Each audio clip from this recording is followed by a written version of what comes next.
Arsenal with another 6-0 win. I can't believe I've tried to be humble about this match. They made me feel stupid. I've got to say, they made Sheffield United probably feel a little stupid as well, because when Odegaard scored in the 5th minute, it could have been 3-0. Saka already crashed one off the bar, and there'd been another cleared off the line, and Havertz had one go across goal. So how were Arsenal so unbelievably dominant against a side that, yes, have shipped a lot of 5s and whatever in this league, and 8 against Newcastle United, but they were actually competitive in the bigger games against Man City, against Man United, Chelsea, Tottenham. But Arsenal made light work of it for the second time against Sheffield United this season. I'm here with Graham to break it down. And Graham, I'm going to ask you a bit of a weird question here as you go through your intro. When you win a game 6-0, is there actually anything tactically to talk about? Because surely it's just one team's way better than the other, no? And that's it. Do tactics really come into it? I mean, obviously I'm trying to sell a show here, but I've got to ask that question. Well, I think that's a fair point you make, of course, James, but there's always something fascinating about the way Arteta sets Arsenal up at the moment and the way he's evolving this team. So I would say there is always something fascinating to talk about tactically, even in a 6-0 defeat. But, you know, there was always the possibility, James, that Arsenal were going to batter Sheffield United last night, because you only had to look at the pre-match stats. Arsenal had scored 25 goals in their previous 6 Premier League games, and they just come off 2 5 goals or more victories in successive away games. In contrast, Sheffield United had lost their previous 3 home games in League and Cup by 5 goals. Well, they conceded 5 anyway. And they'd shipped something like 66 goals in 26 Premier League games going into this game. But even I was shocked and surprised by how quickly it unravelled last night. Wilder set up with a back 4, James. He played Trusty, the ex-Arsenal centre-back at left-back, and in those first few minutes... Poor guy. Saka had him on toast. Seems a nice guy as well, big got ripped and apart. We were 3 up in less than quarter of an hour. Wilder then had enough. He switched to the back 5. He took off, I think it was Norwood, and brought on a left full-back, Osborne, I think. And they went to the back 5, but by then the game was done and dusted. Arsenal had added 2 more before half-time and become the first team, I think, to score 5 Premier League goals before 40 minutes of the first half. That's the quickest any team's ever got to 5 goals in a Premier League game. So this team that we're watching free-flowing, that Arteta's evolving tactically, you know, I have to say, early in the season we were playing great football, but we weren't scoring goals. Now we are. Yeah. And the transformation, I think, is epitomised by none other than our friend Kai Havertz. Yeah. He couldn't hit a barn door in a season. Everyone was sort of like criticising the transfer. He's now scored and assisted in back-to-back Premier League games. Amazingly, he's the first Arsenal player to do that, James, since Henrik Mkhitaryan in 2019. And what a success he proved to be. No, look, Havertz is doing brilliantly, I've got to say. We're going to talk about him a little bit, especially when it comes to the 4th goal. But let's go through the match stats like we always do. And no surprise, I mean, Arsenal totally dominant with 23 shots, 9 on target. They had 4 shots with none on target. We had 80% of the ball, nearly 81%. We had way more passes and, of course, a much better XG. The XG that we are conceding is definitely something that we're going to talk about, because Arsenal have been imperious on that side of things. Of course, a lot more final third entries, deep touches, zone 14 touches. They had one zone 14 touch and a almost 91% field tilt. And of course, you know, they do us on a few defensive stats, except for the pass of a defensive action where we really did get stuck into them. But maybe not. It's not as low as in previous games. I mean, maybe having been 3-0 up, we took our foot off the gas a little bit. So let's talk about this team. And Did we take our foot off the gas? I didn't think we took our foot off the gas. Thought maybe in the second half we did, but certainly not at half time. I think the team were ruthless. I think everybody smelt a goal in that first half. I think that, you know, wave after wave of attack, great movement. I didn't think we took our foot off the gas first half, with mate. 35 minutes to go, I think once that 6th went in, we made the changes. Yeah, fair. I think there was, I mean, you're right, the first half we blitzed them, and actually the 4th goal, what I loved about it was so relentless and ruthless, just pressing and working hard to win the ball back. We'll talk about it in a sec, but I think in terms of that, I think with Partey, Jesus, Vieira all coming back from long spells out as well, Cedric not playing a lot of football, I think there was a conscious attempt not to try go for a 7th and an 8th and a 9th too strongly. I mean, obviously Jesus had a chance. When I say take their foot off the gas, I think they recognised that the last thing Partey and Jesus needed was an end-to-end game that was really open, all about bursts and sprints or whatever. So they just kind of casually got over the line with a 6-0 win. But look, let's talk about the expected goals against. That, and essentially what that measures is, because we always throw this out there, I think what we never really do is actually give enough context to what that stat really proves. Expected goals talks about the quality of shot aka the quality of chance you're having, and it tallies them to give a general idea as to how many goals maybe you should score in a game for the amount of shots you've had. Expected goals against obviously measures that for what you're facing and your defensive and what your defensive side of things and what the opposition are trying to do. And also, when you look at this graphic here, they are conceding so little in terms of XG to the opposition, averaging 0.31 XG per game. And in there includes Newcastle United, includes Liverpool. Arsenal have been totally and utterly controlled in this side of things. And yeah, it's I mean, is it credit to just this back four and how brilliant they've been? Is it about the shape in front and the structure? What do you put it down to? I put it down to the structure that Arteta's got this team now in. I think we're very good on the ball and we're very compact off the ball. When teams are in transition, we can stop them. And I think the way that was demonstrated, albeit it was against Sheffield United last night, but it was demonstrated again last night, and we're going to show that later about the fact that we had virtually hold of the team in the Sheffield United half. I think it's down to structure. I think when I first started doing these shows with you, I remember talking about we thought Arteta was too rigid in his structure. Yeah.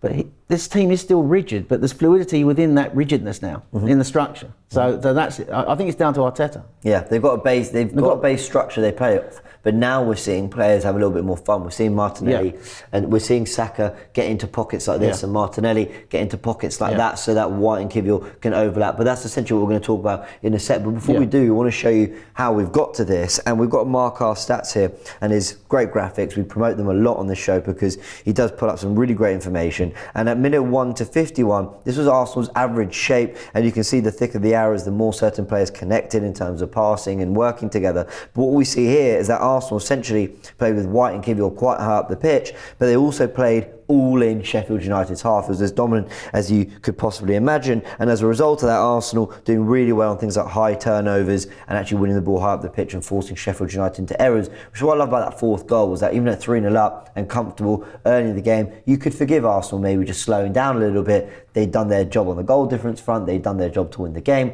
but Havertz and Martinelli worked really hard to still win the ball high up the pitch, and of course Havertz goes and scores from that. But let's talk about Arsenal's shape then. So in particular, Jakub Kivior, we've been saying, has had a new role because we've seen, if I just move everyone up the pitch, we have seen the standard shape we always talk about with Ben White picking up a more inverted space alongside Jorginho and Rice. We talked about that. What we said was that means that there's a back three and build up. Now at times we saw this, but we saw something else as well, Graham. Yeah, we did, and I think partly because of the way Sheffield United played, James. Sheffield United started off with a back four, 5 across the middle, and only McBurney as a lone striker. Yeah, they were, I mean, essentially, we put it as a 4-3-3 being kind, because really, they were looking like this. So I think Arteta quickly realised you don't need 3 at the back. And when they've got like a back 4, or they then transition to a back 5, 4 or 5 in midfield, only 1 striker, you only really need 2 defenders. Yeah. So I think we were building up, I thought, in this game, not in a 3-2-5, more in a 2-3-5, and sometimes a 2-2-6. You're going to break down the brilliant first goal where we had 6 lanes up high. So I think I've watched this Arteta team this year, and one of the great things he's done is what he's done with the defensive players, James. We talked last week or the last show I did with you about the evolution of Ben White now, who's coming into midfield. He can invert in there, he can go forward, and Odegaard drops deep. And Odegaard is now dropping deeper a lot as well. Yeah. Before he... he's playing everywhere. He's playing everywhere, Odegaard, yeah. But what we've seen is he's improved these 3 defenders. Now, Saliba was a centre-half, a right-sided centre-half. Gabriel was a left-sided centre-half. You're seeing Saliba now drop out onto the right-hand side to cover for White when he goes in, inverts in here. And you're seeing Gabriel come more central, more. And then you're seeing Kivior, who can either play here, or he's now getting up high to support the attack. He's sometimes in a 3 and sometimes up high in a 6 lane. So you've seen, I think Arteta's developed and improved all these defenders. They're all already great players, Saliba and Gabriel, I get that, but he's got them doing things this season they weren't doing last season. That's the next part of the evolution of the team for me. Yeah. But what he's done, I think, crucially, I thought, and I saw it in this game, was when we had everybody pushed high, and if you think about it, we had, for most of that game, everyone in the Sheffield United half. And I thought a lot of our attacks now are coming through Gabriel is even pushing up here on the left-hand side. Gabriel and Saliba are actually involved in the directions of our attacks more than they've ever been. And he trusts them so much now. So I think the evolution of Arteta's team has been the way he's improved these defenders. And also the next stage where they're developing not just in great defenders who win their duels and are great on recoveries, but they're now getting up to support the attack. And a lot of the direction of our attacks start with them. Well, we see it in the first goal. Because if we just go to, here we go, Odegaard goal, opens. Like I said, this could easily have been the third goal of the game. But you are spot on. I've tried to draw as accurate as possible where they are in the half. And yes, Gabriel was genuinely that high up the pitch. It was extraordinary. Because you're right, Gabriel was allowed to move forward if he had to play, to fill in the space. And actually, we're seeing this become a little bit of a trend because Guardiola did something similar with Stones and Rodri, trying to break down Man United, knowing that Bernardo Silva and De Bruyne were being man-marked. He allowed Rodri and Stones Rodri to burst forward into that high rate space, but Stones from centre-back, who's playing as a libero moving into midfield, and then even darting forward with underlapping runs as well. So it's almost like the deeper the player, the more space you've got to run into an attack. And you've got Gabriel here on the ball, and he gives it to Jorginho, but you wanted to talk about the line of six, because I'm going to give ourselves some credit. We've talked about whether Arsenal will move to a double inverted fullback system at some point. We actually previewed that in the summer. And we talked about whether they would get a line of six in the front line because they were doing that at times last season. And you see this, Kivior's he's a centre-back. And he's playing a left-back. And you thought, okay, well, maybe he can do a job staying back or inverting. And now he's getting to overlap. And you see it with his position on this goal, but you also see it with Martinelli's goal, the position he picks up. So he's doing really, really well. And then, as you can see, because Gabriel stepped up into this space here, we'll just take it to here for a sec and there we go, we'll give him a ball. It's going to go into Jorginho, but because Kivior's overlap, Martinelli's picking up that space, and Rice, when this ball is going to go to Jorginho and into Martinelli, I wish we could show, so we don't have the broadcast footage, but Rice is literally saying to Martinelli, he's looking, you're Martinelli, I'm Rice, and he's peeling off saying, there, just give it to me there, and he does. So Jorginho, first time into Martinelli, rolls it to Rice. It's a lovely cutback. Havertz does well the run to drag the defender, and Odegaard scores. Now, I'm sorry I'm rambling, but there's a couple more things I still want to say about this.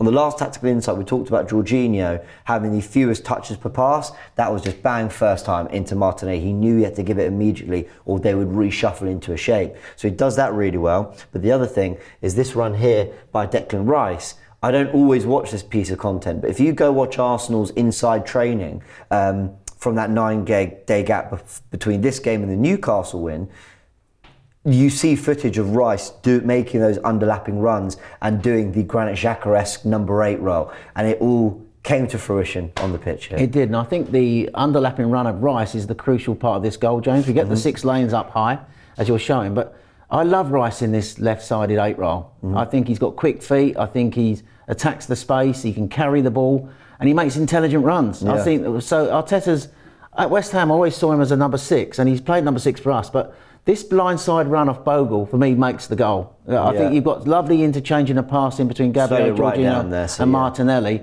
But it's this Rice blindside run which you brilliantly talked about there. That he runs off him, and then I love the way Havertz comes near post. I'm sure he gets a shout. Odegaard comes from deep to put the ball away, and they did have 5 back in that. To defend that, but they've just been pulled all over the park, not knowing where to go. We're so fluid with our movement now. We've got so many different styles in this team, the way the team builds up and plays, the fluidity amongst the players.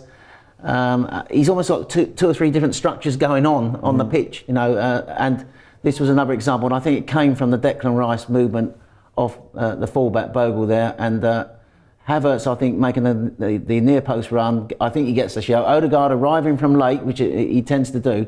But as you said, we've got our 6 lanes up high there to attack, and we've got an overload as well. He's done that a few times, Havertz, this season. Made almost a decoy run, made a run, yes, to get on the end of a great cross or whatever, like we saw against Newcastle, like we saw against Brentford. But he's also made often now run to the nipper. I think it's like with the Trossard goal at Stamford Bridge where we equalised. He made a run that I think allows the space for Trossard to run into. So he does that well. If you look at this, James, look at where Jorginho and Gabriel are on the left-hand side. I thought we were really good on the left-hand side last night. And we were switching intelligently to the right-hand side to get Saka against Trusty very intelligently. But just look at where Jorginho is. Yeah. There's your number 6. He's up high on the left. Gabriel, he's up high. And then you've got Kivor, our left back, up high. Martinelli inside because the fullback's high. And then you've got Declan Rice floating around. I watched him in the build-up to the goal. He was trying to manoeuvre his position, but he was always going to make that darting run off Bogle to get in on the blind side of him, and it was a brilliantly created goal. It really was, and I just love seeing Martinelli in that pocket here. And what I think we're getting with this, if I just try highlight it, Martinelli in this kind of pocket of space here. What I love is, firstly, nearer to goal, which I love. Secondly, options around him. One of the things we've said when Arsenal struggling in this season is that Martinelli plays a really selfless role, because when Havertz is in the left 8 role, his job is actually to run beyond and almost be the furthest highest player to be, supporting a Trossard, and we saw that nice link up. But what we've had is Martinelli struggle without Zinchenko, who last season he worked well with, Xhaka, who last season worked well with, and Jesus dropping wide, who last season worked well with. In this game, though, the reason I think we were able to channel so much down the left, and we did a lot on the right as well, I think is because Kivio overlaps, which we see with the goal, which we see here, Martinelli's goal, but again, it's Declan Rice. When you've got 3 genuine, central midfielders, a genuine central midfield triangle of Rice, Ødegaard and Jorginho, who all want to get the ball, receive it, pass it, play it off, move, get the ball again. And I'm not having a go at Havertz here. I think he's a striker, but I think as a midfielder, he's not involved in those triangles as much. And I think that's affected Martinelli. But here you can just see so many players around him. And then again, it just leads to... Oh, well, I managed to ruin the graphic now. But there we go. But the point you get my point. Yeah, I get your point, and the point's a good one, because I think the thing I like about this, the way the team's evolved over the last few weeks with Havertz up top, there's more clarity now in Havertz's role as a striker. I totally agree. It gives him a definition now of where he's going to be and how he's going to play. But I don't think he can quite do in that left-sided 8 role what Declan Rice can do, and that is why I think Martinelli is really benefiting. He's got quick feet, Declan Rice. He can carry the ball. Havertz can as well, you could argue, but I think he can carry it, better and quicker than them, and he's got a strike on him as well. So I think he's perfect in that left side 8 role. I think Havertz now has almost like found his home up here in the centre forward role, so clarity on his position, and I think that's helping Martinelli. Kivor can get forward and support, and then you've got Gabriel and Jorginho joining up high as well. I thought this was really tactically brilliant by Arteta last night. All right, people are going to talk about it's only Sheffield United, but I look at what he's doing to this. I don't see any other manager doing what he's doing in the Premier League at the moment. You might argue that Pep's ahead of him. He was obviously under Pep at Manchester City. But, I watched Ten Hag on Sunday for Man United. He's just sort of like everybody run the ball and counter-attack. And people say they've got a lot of injuries, but they've been playing like that all season. I see Arteta trying to develop players, improve players, and get them in positions where I think they can be strong for the team, and he's getting little triangles, rotations going, and I just think we're incredibly fluid. The movement and the fluidity of the players, that's down to the manager. Totally and utterly agree. Now we gave credit to the centre-backs for the positions that they played and take up tactically, but I think we should just give them some credit from a stats perspective. I know a lot of you are going, we scored 6 goals, and you're talking about the centre-backs, but I really do think they are the foundation for everything that goes on above. And like you said here, 97% pass accuracy for William Saliba with 9 recoveries, Gabriel with 96%, 5 recoveries and 4 duels won. The thing I really love about this stat is that so often Gabriel was winning the ball in this area of the pitch, really high up the pitch. It was just, no, you're not getting out, Sheffield. No, you tried the long ball, we'll win the header, we're going to keep you pinned in. It must have been a nightmare. And you saw them scrambling to make substitutions, moving to a back 5. I can't believe they didn't start with a back 5. I thought that is the one thing.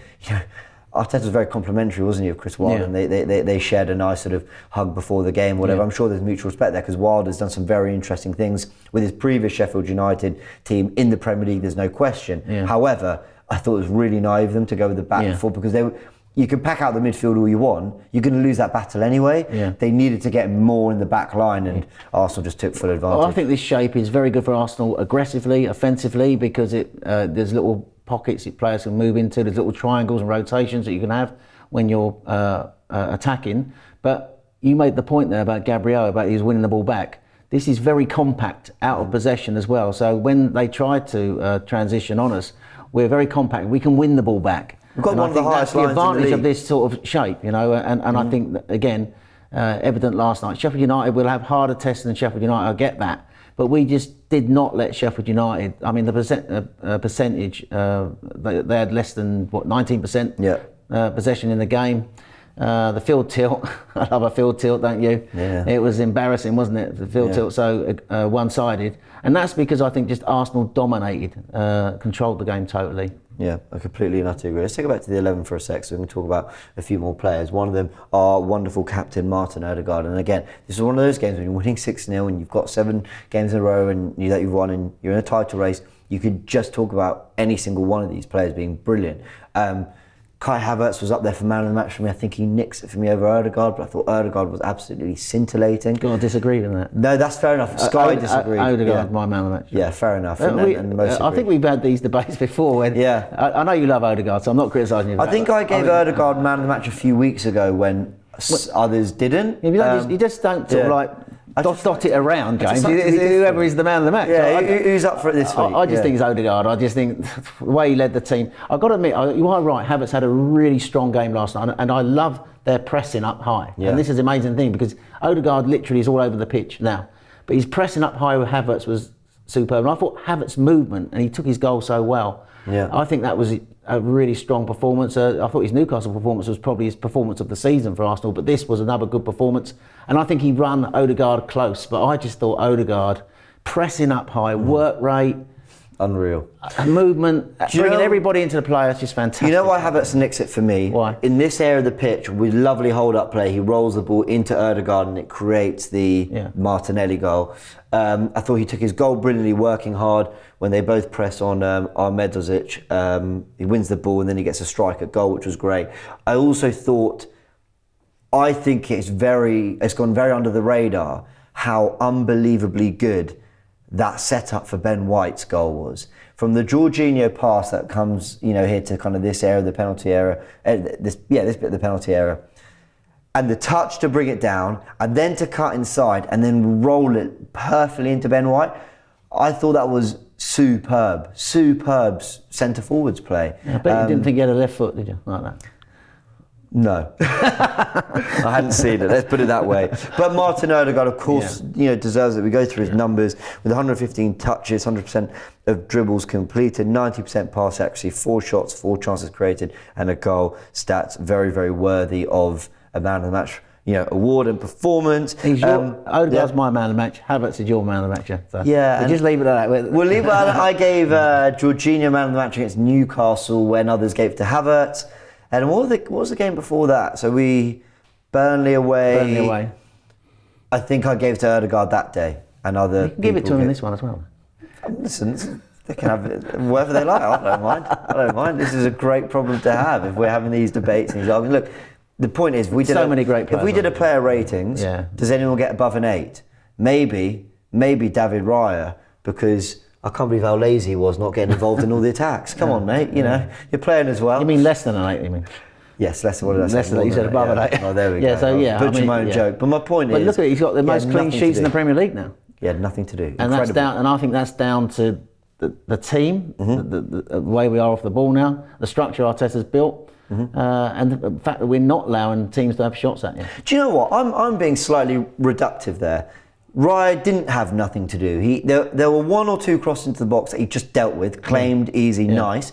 And then there was a little moment, it actually leads to the Martinelli goal, where he's being pressed and he recognises, I just need to get this out. But I think he knows, let me hit an area, because that's where Havertz and Saka have got around. Yeah. So, he did well with that. But he's doing brilliantly. And let's go through this great stat, which is 5 Arsenal players hitting double figures in the Premier League for goals and assists. Bukayo Saka with 21 goal contributions, Odegaard with 12, Martinelli 10, Rice 10, and Kai Havertz 10. What's crazy, not a striker on that list, not Jesus, not Trossard. Actually, Kai Havertz, but he's also played in midfield. But once again, this is very much last year's theme. This was very much Arteta's way of doing things till he gets that 30, 35 goal a season striker, if he ever finds it. It's everyone's got to contribute. I sort of think even when he gets another striker, I don't think the expectation will be that any of these players' numbers go down. So it's only upwards from here. No, it's interesting because it's only a few weeks ago I was saying that we needed a striker. We hadn't got no natural finisher at the club. And here we are a few weeks later, I've been proved wrong. So look, this is like what the team were performing at, the levels they performed at last year, with the goals being dished around, everybody contributing. I think just one other stat I want to throw at you before we move on. That ball last night was in play for 56 minutes. Right. We made 828 passes. That's a pass every 4 seconds. Wow. So when you're passing that quickly, it does create situations where players are going to get in positions where they can have shots at goal. Totally. And that's what we're doing really well at the moment. Yeah, pace on the ball, move it quickly. That's how you disturb defensive and shapes. So let's just go through this last stat that you sent over. The number of goals that we've scored away from home in the last 7 Premier League seasons. We go back to the 2018 season, 17-18, which was Wenger's last. We scored 20 goals away from home. It went up to 31 under Unai Emery, down to 20 in the Emery-Arteta transition season. 31, to be fair, in Arteta's first full season, not too bad.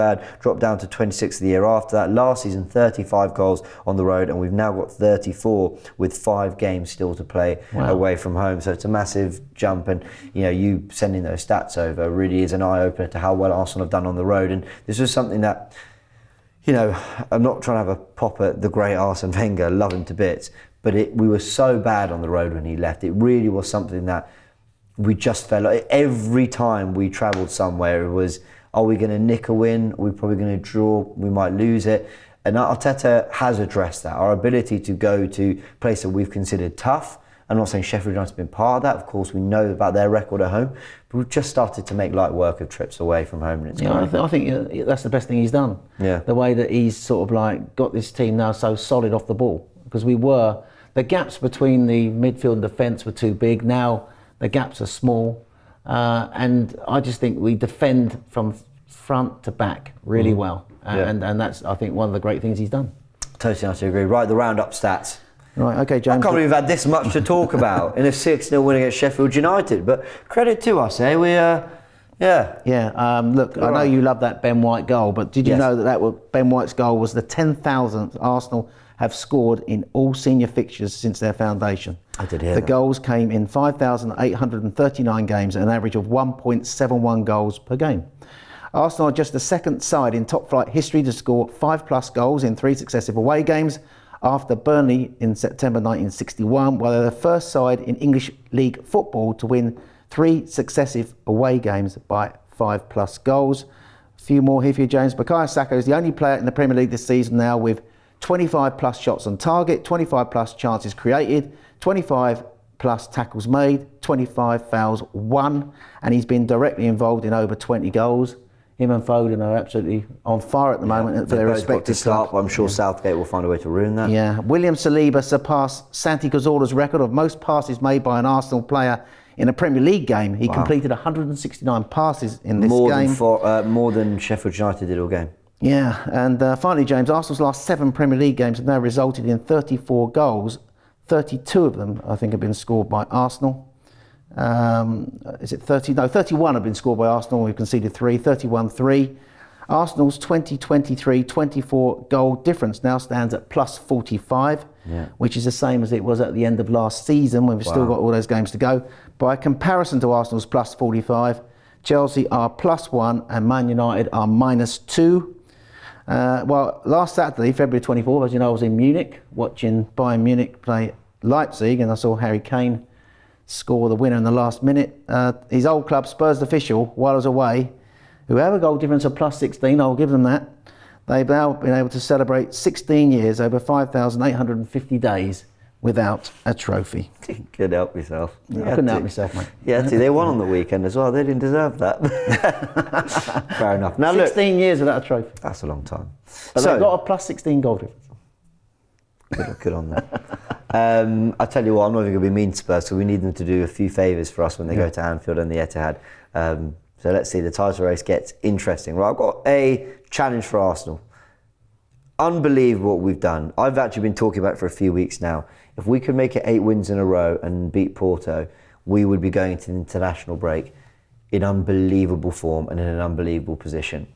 We are 1 game away from going into the international break with a guaranteed top 2 position, and if we win our game on Saturday night, 5:30 p.m. kickoff, we'll be covering all here on AFTV. We go top of the league for the first time since we withdrew at Anfield. That was the last result where we needed something to cement top spot. Now, City Liverpool will have their bit to say about it on Sunday, but go over Saturday night, top of the league, knowing that the two behind are about to scrap it out. That, I think, that is a real question and test for Arsenal. How much do you want it?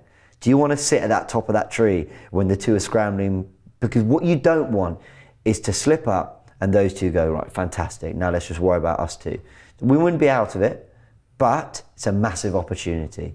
And I really, really want to see Arsenal take it. Let's hope they do. It'll be 10 to play. And the next game, of course, after that is the big one at Man City, isn't it? And 10 to play last year was the big game at Anfield. That was the start of the last 10 last year. We got a good draw there, although then it unravelled. We only won 3 of our last 10 and, we slipped away.